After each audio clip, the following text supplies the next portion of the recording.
Final whistle has just gone in Rome. The soaking wet, absolutely drenched Rome. Scottish players with head in their hands. Oh, desperate times for Gregor Townsend, but fantastic for the Italians. They had to really stick in at that last 5 minutes there. Constant Scottish attack, got up to 30 phases of play. Italians crying, not surprised. There'd be a lot of emotion involved in that. Look how dark it looks. It looks like the end of the world. Well, okay, what an absolute battle that was in the rain in Rome. We are going to get into this straight away. And we will start the analysis at the 4 minute mark. So if you want to go and grab a cup of tea, grab a drink or something like that, then we'll start at the 4 minute mark. Or do me an even better favor, give this video a thumbs up already and get your comments coming in, because that means more people will find it and we'll have a bigger community here and we'll have some more fun. Let me just sort my notes out here quickly while we're doing this. There we go, that's better. What a battle that was, and what a start to the championship for the Italians. Desperate for the Scots. Horrible start for them. They were so keen to get off to a good start in this championship. Okay, let's have your comments in. Classic questions. Where are you watching from?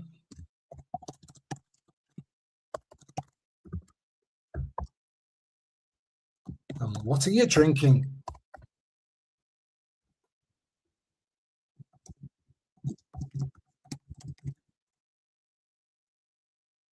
Pundits under their umbrellas.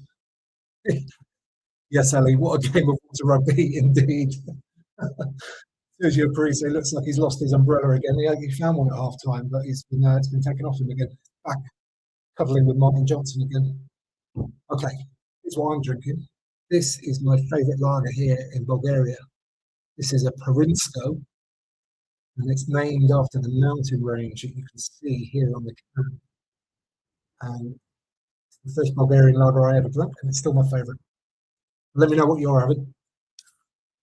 As I said, we'll get going. We'll get into the match analysis at 4 minutes on the video. Actually, he's only a minute away now. What a day to be a pundit. I bet they're absolutely soaked.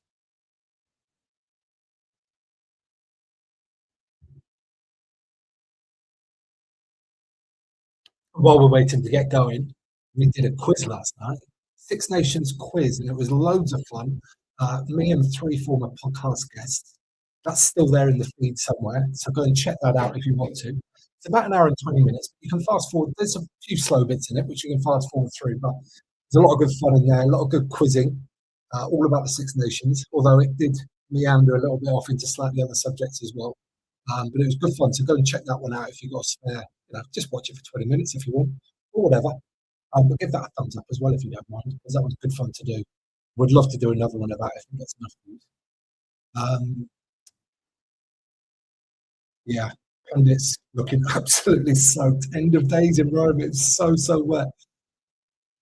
Okay, 4 minutes is up. Let's get into this one.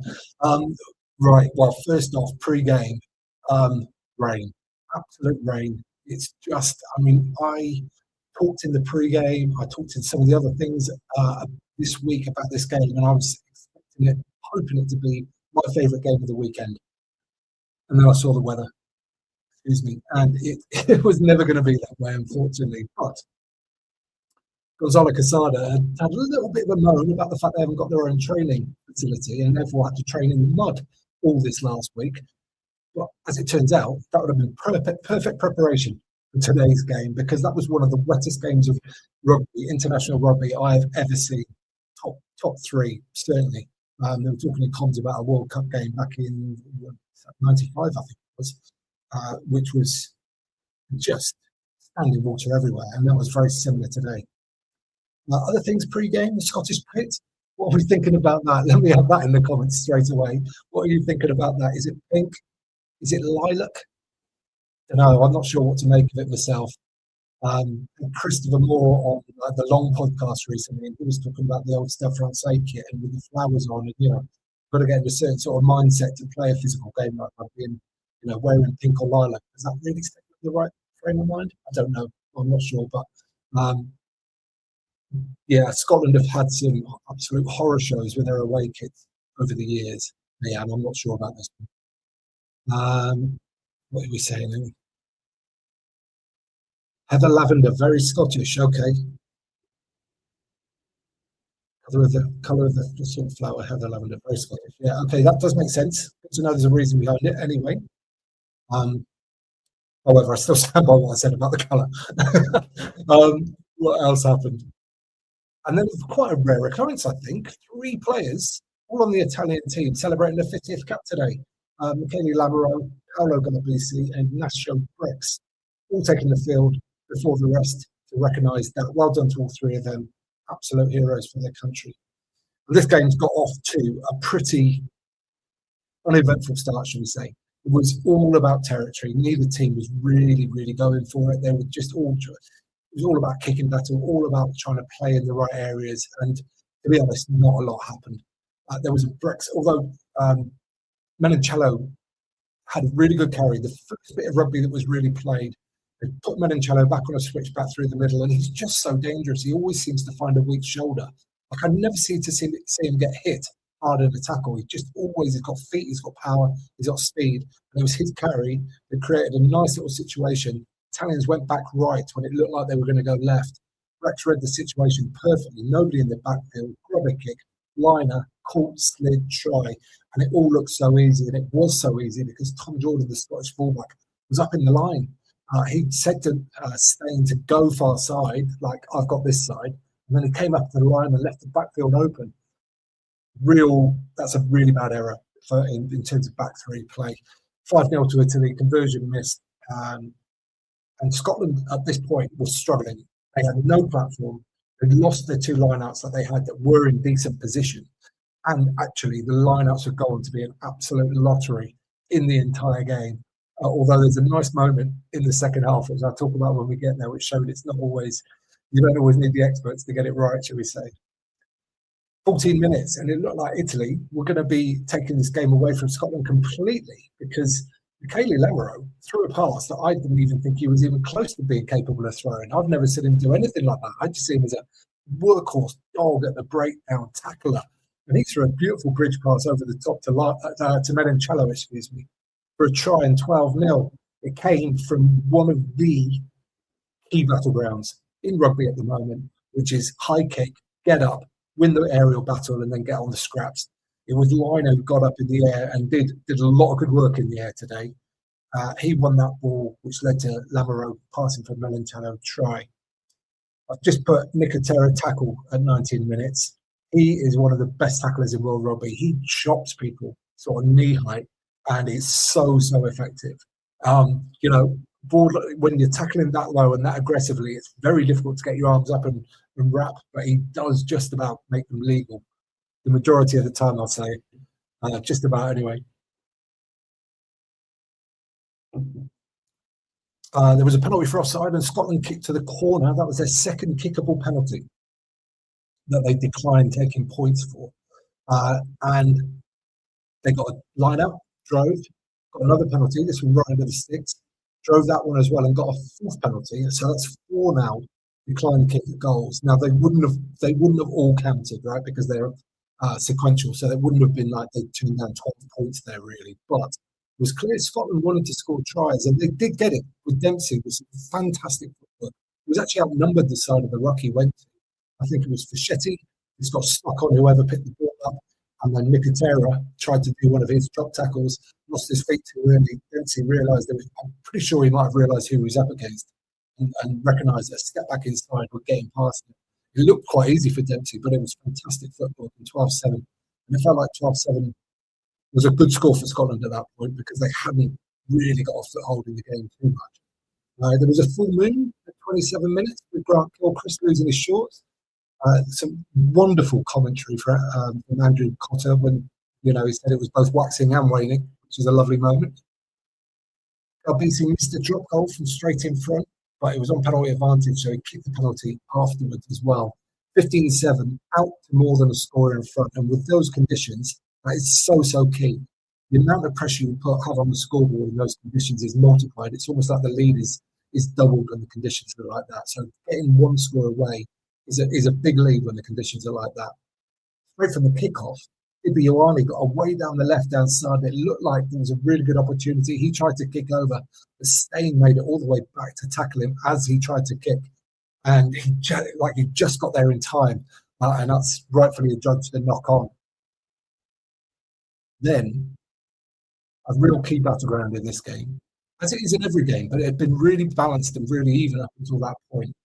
Pierre Schumann had been off for a blood replacement, I think, and he literally came back onto the pitch, entered a scrum, and Ferrari drove through him. Schumann stood up, and it was a penalty. That's right, they drove over the ball and won the ball. It was a genuine fight-head. Excuse me. But it was given as a penalty as well. And that's a massive moment in the game. Italy had scrum dominance, and they would keep it for the vast majority of the second half as well. Another thing when the conditions are like this, absolutely crucial. So the Italian scrum was on top. Garbisi missed another long-range drop goal. Again, it showed what the Italians were thinking. They were thinking every point is absolutely vital here. Any chance we can get to score, then we should try and take it. And yeah, Garbisi will be disappointed, particularly with the first one. I think that was dead in front. That was really a gimme and a bad strike. The second one was a lot further out, so a bit more difficult. Got a few notes here. Liner. So yeah, that took us to half time and 15-7. Liner was great in the air. I thought Tom Jordan did really well in the air as well, actually, for the Scots. The line-out's an absolute lottery in the first half. I'm not sure if anybody, there was maybe one or two that their own throw won. But really, it's a day for discipline as well. There was a really soft penalty given away by Nicola Canoni at the side of the ruck, an avoidable one. Again, these penalties are so vital in a day like that. And the perfect pundit for half-time, Martin Johnson, built his career on days like this, really. And it was quite cute to see him covered under the umbrella with Sergio Parisi until they found Parisi a second umbrella. The Italians there just lifting the Petita Cup. Congratulations to them. First win of the championship. And they've won more, here's a stat for you, they've won more Six Nations game against Scotland than any other team. And that takes them to 7 wins over Scotland in the Six Nations game. Okay, let's look at a few comments. We got Jimmy Hill here. Jimmy Hill from Bangkok. Must be a late night for you there, Jim. Dempsey did well to, Ellie's saying, Dempsey did well to hold his feet while thinking for that try. Thinking, or do you mean driving? Either way, thinking sounds quite good as well, I think.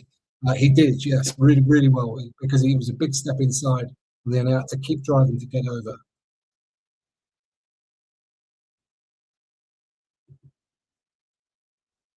And that'll take us into the second half. Cheers. Don't forget, let me know what you're drinking. And right at the start of the second half was a really interesting sequence of kickoffs. The Scots got one very close to the touchline, which the Italians ended up getting driven out for. That gave Scotland great territory. But there was a break in play, I think a touchdown kick or something, which led to a massive Menoncello break and an unbelievable turnover at the breakdown by Rory Darge, one of several in the second half. I think really kept the Scots in the game in some ways, because Italy did get some good territory and attacking opportunity. Scotland got a penalty after lots of really sort of good driving play. When they kept the ball and stayed physical, they were making dents in the Italians. The Italians were really disciplined, though. They did a great job. Quite often you see their defensive line was like a metre behind the back foot. So the chances of getting caught offside are really, obviously, a lot less when they do that. And that was their sort of mindset, I think, throughout. They got a bit tired towards the end. They did concede 1 or 2 offside penalties, but they were well onside the majority of the time. And I think it's good. It allows them to be more aggressive in stepping up as well, rather than just tiptoeing on the line a little bit. But 15-10, back to within a score. And the Italians kick off. would have gone out on the floor. It was going to go out, but it was very, very close. Obi wasn't sure. He caught it and then trod on the line. Again, these little those errors like that, the discipline stuff, so massive, so massive on days like this. Everything's amplified in terms of its value and its meaning. And only Lorenzo, I think it was, the number 8 battered over Dobie off the line out, but Dodge, either way, dodging and diving. Dodge got in for another turnover penalty right under the sticks. And this was what I was saying when, these turnover penalties hadn't have come, then Italy would have almost certainly got more points. There's a TMO call on Ashman because Giuliani was injured. Yeah, it was a really close one, I think. Overall, what do we think about TMO in this game? Let's just talk about this game rather than general. I still think there's too much. I think there's too much TMO. I think they're picking up too many little things that don't really matter. These are little things that happen in almost every tackle situation or whatever. Don't really massively affect the game. I'd like to see less TMO intervention still, just on this game. I don't think the Ashman one was just trying to clear him out. He clipped his head, yeah, but Giuliani was actually so low and he had his hands on the floor. He was kind of in an illegal position. It was very difficult for Ashman to do anything. So I've got a lot of sympathy for Ashman. I don't think the TMO should really have got involved with that. That's what I think. Let me know what you think in the comments about that. And then the kickoff, the kickoff errors continued. Oh, sorry. That led to an Italy penalty though. So 18-10 and back out to more than a score advantage. Massive. Still half an hour to go. Still a long time to go. But Russell kicked that kickoff directly into touch. Again, a massive moment, a massive swing of momentum. Scrum on halfway. Italy won a penalty at the scrum. Again, massive thing. Absolutely massive on this day. I'll say actually, Xander Fagerson looked like he was struggling a little bit. He's been superb for Scotland for a number of years now, and his scrummaging is really top notch. Fichetti's very good as well, though. I rate Fischetti strongly, but I haven't seen Fagerson go backwards like he did today too often. So well done to the Italians, but maybe I'm not sure if Fagerson's struggling with something.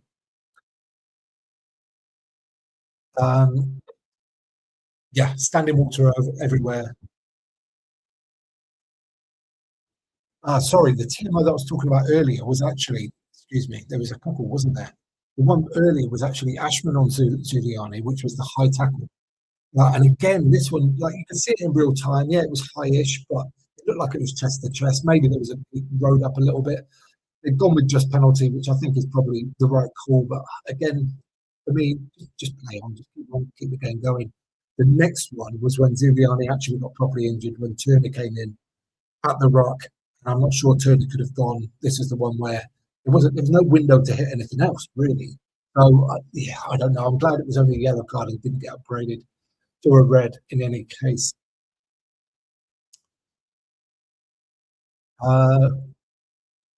Yeah, but Turner yellow card, that led to Matt Fagerson thrown into the line-out, and it was one of the few clean-out line-out wins in the entire day, the one that Fagerson threw in, which is just quite comical, really, when you've got all those hookers that are doing it for their entire career on a horrible day, and then Fagerson nails one.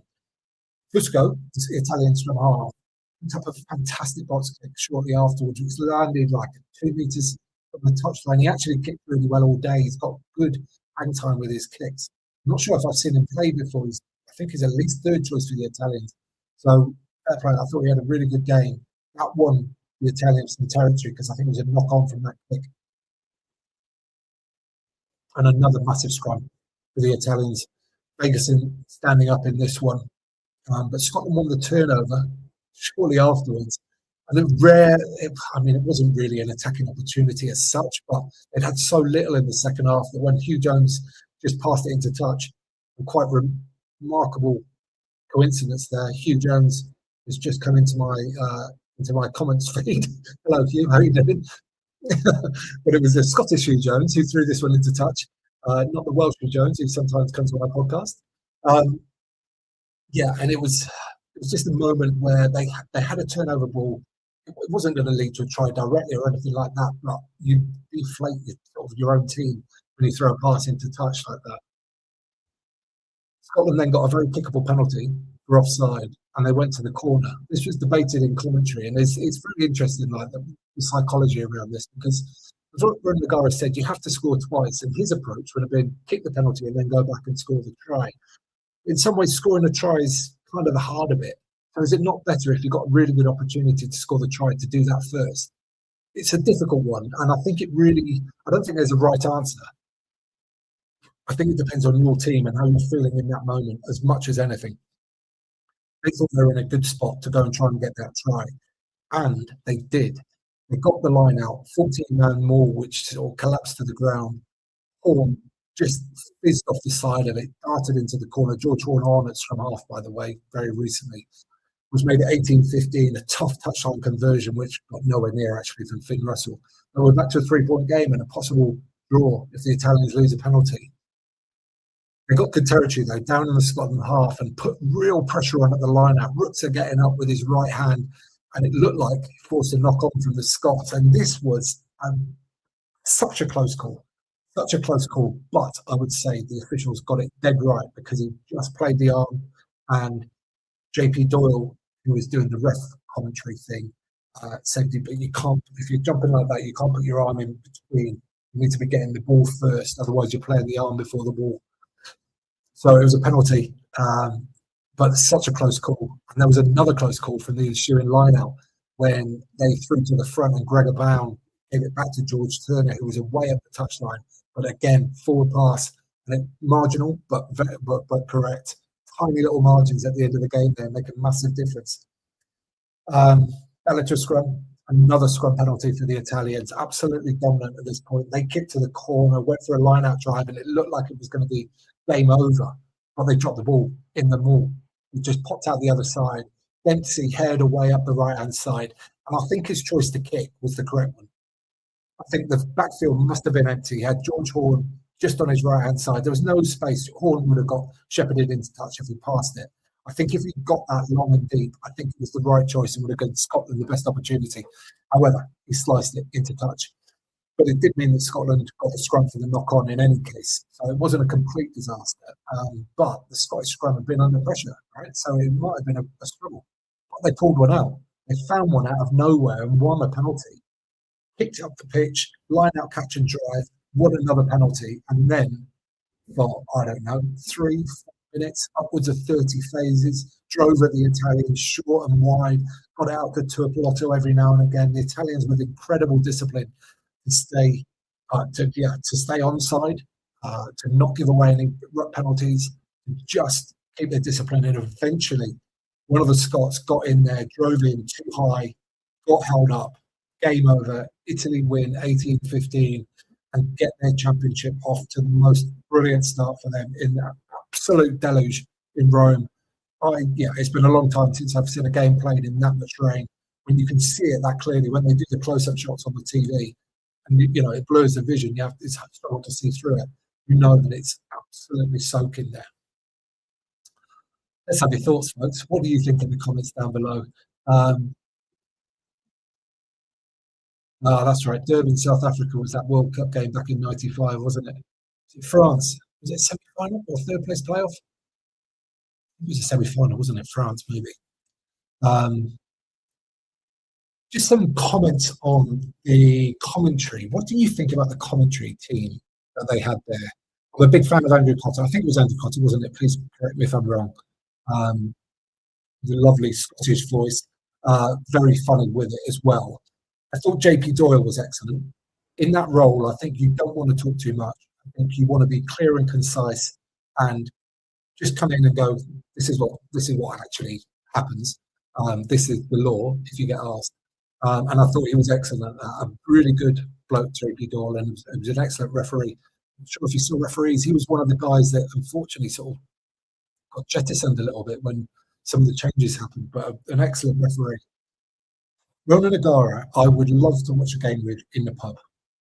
To sort of stand in natter with him in the pub or some kind of situation like that, I would love, because he sees things before most other people, and he's got great insight. I don't like him as a co-commentator. He talks over other people too much. He doesn't quite have the discipline to do it. Like he would just shout "good kick" or something like that when Andrew Cotter's, describing the action. and it distracts from everybody else, in my opinion. As I said, good bloke, love his rugby knowledge. I think I'd love to stand in the pub with him, but I don't particularly like him to go commentator. He might grow into it because it takes time to really understand the mechanics of it, how it all works, how it all fits together, I think. But for me at the moment, I find him a little bit distracting. He was also a bit chippy about the referees and the decisions, which I also am not a fan of. He was sort of throwing in his opinion far too often on that, like, was he in front of the kicker? There was one about the ball coming out the side out of the ruck and diving on it and stuff like that. It was a bit sort of challenging to JP Doyle on some of those.